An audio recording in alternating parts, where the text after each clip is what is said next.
ఆ లిస్టు కాని వస్తే అంతే వయసు ఆ పల్లవికుంది. రీసెంట్ గా దానికి పెళ్లి కూడా అయింది. ఆ పెంచిన తల్లిదండ్రులని పోలీసులు పట్టుకుని నిలదీస్తే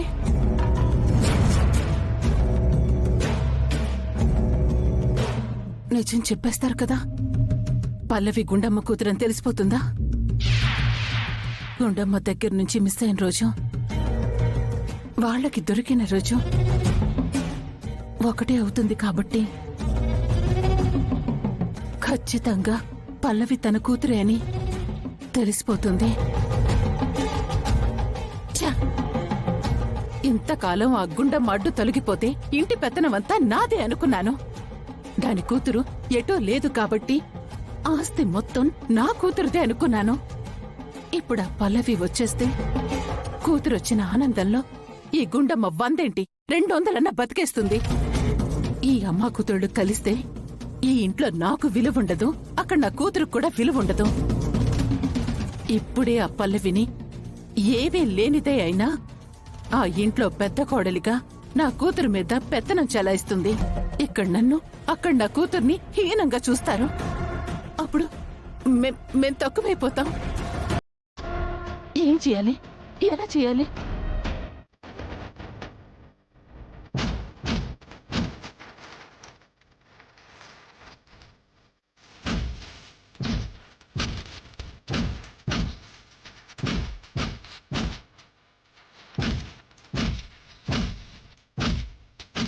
ఏంటమ్మా, నీకు బలం ఉంది కదా నీ దౌర్జన్యం చేస్తున్నావు? ఏంట్రా? నేను బలం ఉందని కొట్టట్లేదురా, మా ఆయన మీద చెయ్యి చూసారా, అందుకు కొడుతున్నా.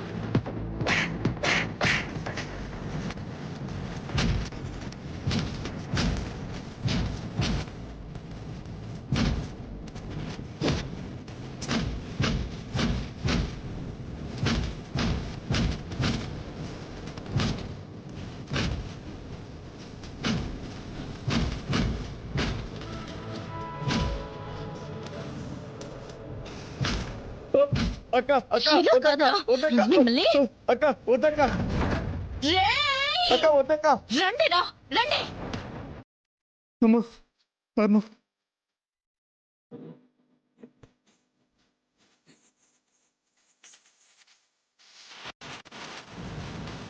వద్దక్క, మీకు దండం పెడతా అక్క.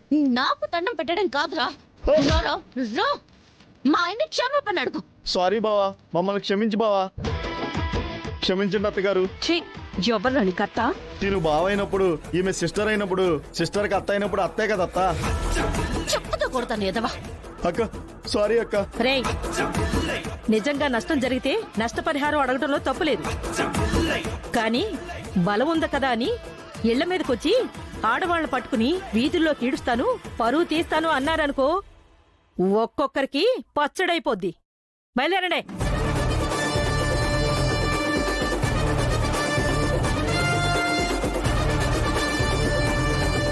ఏమే కోడలా, కుటుంబం పరువుని నా చిన్న కోడలు కాపాడుతుంది, దాని గ్లామర్ కాపాడుతుంది అన్నావుగా. ఇప్పుడు నీ కుటుంబం పరువు రోడ్డు మీద పడకుండా ఎవరు కాపాడేరే? నీ చిన్న కోడలు గ్లామరా, లేక నా మనోరాలు కెపాసిటీనా? అదత్తయ్య విషయం. ఒక్కో సిచ్యువేషన్ లో ఒక్కో మనిషిలో ఉండే క్వాలిటీ ఉపయోగపడుతుంది. ఇలాంటి వాటికి కెపాసిటీయే కావాలి, గ్లామర్ తో పని లేదు. గ్లామరే ముఖ్యమనుకునే కాంపిటీషన్స్ ఉంటాయి చూసారా, అప్పుడు మీరన్న మాట వర్కౌట్ అవుతుంది.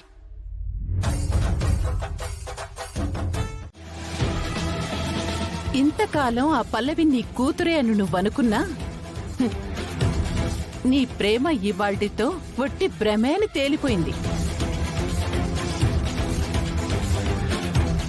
ఈ పల్లవి నీ కూతురు కాదు. ఆ మాట నువ్వెలా చెప్పగలుగుతున్నావమ్మా? నేనేమీ క్యాజువల్ గా చెప్పట్లేదు మావయ్య. చూడండి,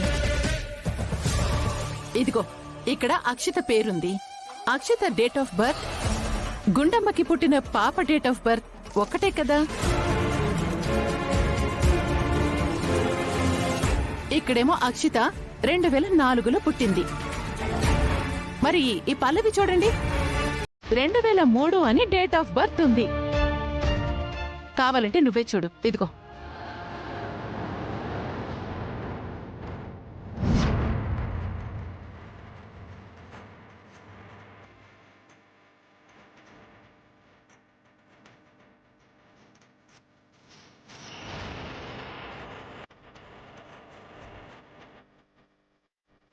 సో మీ పాప పుట్టక 1 ఇయర్ ముందే ఈ పల్లవి పుట్టింది. అప్పుడు ఈ పల్లవి నీ కూతురు ఎలా అవుతుంది?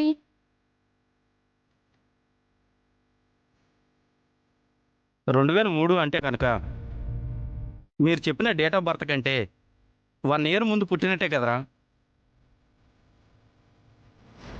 ఇంతకాలం ఆ పల్లవి నీ కూతురవుతుందని మీరు గట్టిగా నమ్మారు. తన్ని చూస్తే నాకు అలాగే అనిపించిందమ్మా. కానీ ఇవాల్టితో రుజువైపోయింది, తను నీ కూతురు కాదమ్మా. మరి పల్లవి కాకపోతే ఈ లిస్ట్లో ఎవరో ఒకరు అయ్యే అవకాశం ఉంది కదరా? డెఫినెట్గా ఉందిరా. అన్నయ్య అయితే పదండి.